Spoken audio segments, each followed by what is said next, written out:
You're a good looking fella. Not quite as handsome as you.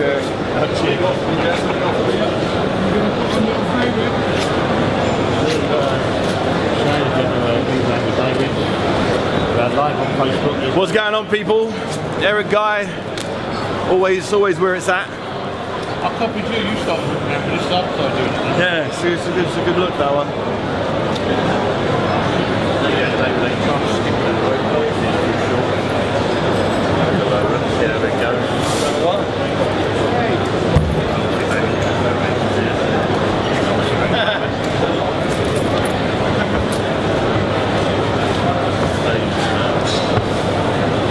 This is the undynamic stuff, don't worry, it gets better than this.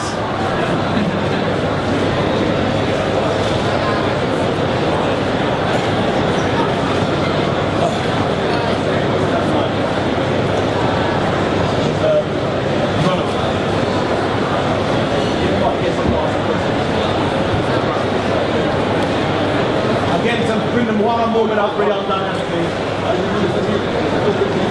Just let him do the question. Is the mic on? Got the mic on? Check 1 2, check 1 2. Okay, while David's going through his shoulder warm-ups and various warm-ups, a chance to interact with the Haymaker. If you've got any questions, raise your hand, I'll bring the mic, and you can have a chat with the former world champion, a man who is the heavyweight champion in the world once again. Sir, what's your name, where are you from? And your question to David Haye is? Had to get black eye. How to get black eye?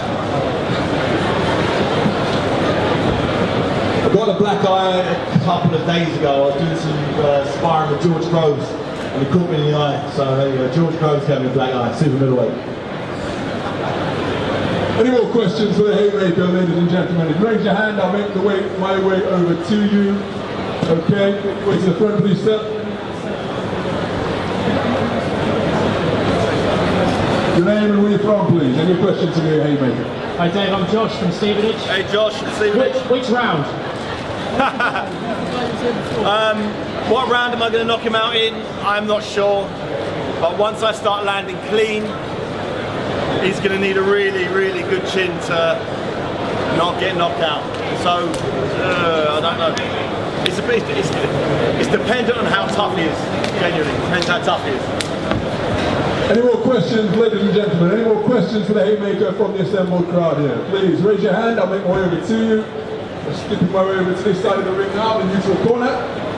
Yes sir, what's your name, where you're from, and your question for the Haymaker, please? Just wondering who you prefer to fight, Tyson Fury or AJ for a world title? That's an easy question. I prefer definitely, if I had to fight for a world title, I could pick who it would be Anthony Joshua. You know, he's got 100% knockout ratio. He doesn't bring any negativity to the table. I think it'll be a much bigger fight. You know, he's got a lot bigger fan base than Tyson Fury, so the atmosphere will be electric. So 100% I prefer Anthony Joshua to fight. Tyson Fury, you saw the statement the other day, was pretty sad to see. You know, before he fights Alex, you know, an important fight in his life. He's looking in horrendous condition. So when someone's as unprofessional as that, when someone's as unprofessional as that, you know, I think I'd rather go with a guy who's a professional. Look at Andy Joshua's condition. He looks like an athlete, and that's who I want to fight an athlete. From a stylistic point of view, rather than a fan base and a money point of view, which one presents the more comfortable fight for you if everybody's at 100%? I believe Tyson Fury will be a lot easier to beat. You know, he's very loose. If you look at his style, he's very loose. His defense is bad. He's been knocked down, you know, a number of times by guys who don't punch very hard. So I think that'd be quite an easy job if that fight was to happen.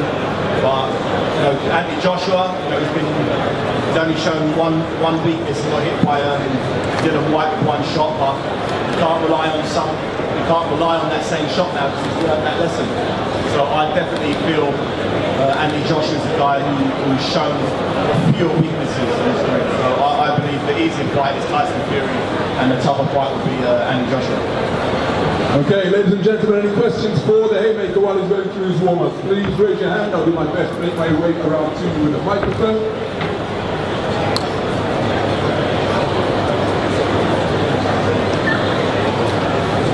Any questions? Any questions? Hey Dave, how are you? I'm Will from Sheffield. Just like to ask you, where would you like to be a year from now? A year from now? What I'd like to be a year from now is like in England with at least one of the heavyweight championships. For me, a year is a realistic amount of time. So this time next year, I believe a big fight with a champion would have happened, and I will have at least one belt around my waist. Looking into my biased crystal ball. The journey continues on Dave and live at the O2 Arena this Saturday, ladies and gentlemen. Haye 2 at the O2 Arena. Tickets are available behind the orange pop-up. You can see just the blue corner side of the boxing ring. So if you're interested in getting tickets, they are still available at the O2 Arena, and they'll be behind the black and orange pop-up stand embossed with the Haymaker logo. Any further questions for David Haye? Stay with me while I make my way around to you. Hi David, Alistair from Kingston. Good luck with becoming world champion next year. If you hopefully do become world champion, how long do you plan to stay as world champion? Good question. Once I do become world champion, how long do I intend to stay there? I believe I'd stay to champion as long as it takes to prove the world that I'm number one. Sometimes you could have one belt and somebody else have another belt, and the world don't believe that you're number one. For instance, you've got Triple G, Jubilee Place with one middleweight belt, and Canary Whalf is another. People are kind of unsure who's the number one. Some people say Golovkin, but he hasn't put the caliber of opposition that Alvarez has. So I'm sure that Alvarez wants to fight Triple G to prove, although he's already the champion, the linear champion, the lineal champion, meaning he's beat the man, he beat the man, he beat the man. And I'd love the opportunity to sort of prove everybody wrong that I am the best on the planet. Whether that's fighting for a title or not, as long as everybody recognises, for instance, at cruiserweight, I was recognised as the best in the world. There was no disputing that, as I was the undisputed champion. So I'd love to do something very similar at heavyweight, but it's very difficult to do that with the governing bodies having all different mandatory challenges. And for instance, Tyson Fury won a title, then automatically he lost one of his belts because he couldn't fulfill his mandatory obligations because he signed a contract. So it gets quite complicated sometimes, but I'd love the opportunity to beat as many champions as I could, and for the world to recognise that I'm the best. What's the greater motivation, proving it to yourself or proving it to the fans? It's a sort of mixture of both. The fans are obviously important. They've followed me from day one. So for them to feel satisfied that what they've done over the years and followed me all over the world, culminated in me becoming the best, even if it's in their eyes, it really means a lot to me. Okay, ladies and gentlemen, any further questions for the Haymaker? Please raise your hand. Yes, sir. David, we're going to shout Shannon Briggs. Let's go, champ. The only place I can shut him up literally is in the ring. You can't shout someone like that down. His voice is very booming and very loud. In a shouting match, I'll come off second best every day. But yeah, I'm looking at shutting him up in the ring where it matters. And he's here. I'll be surprised if he doesn't jump out of somewhere and try to get me. But yeah, 100% want to shut that guy up.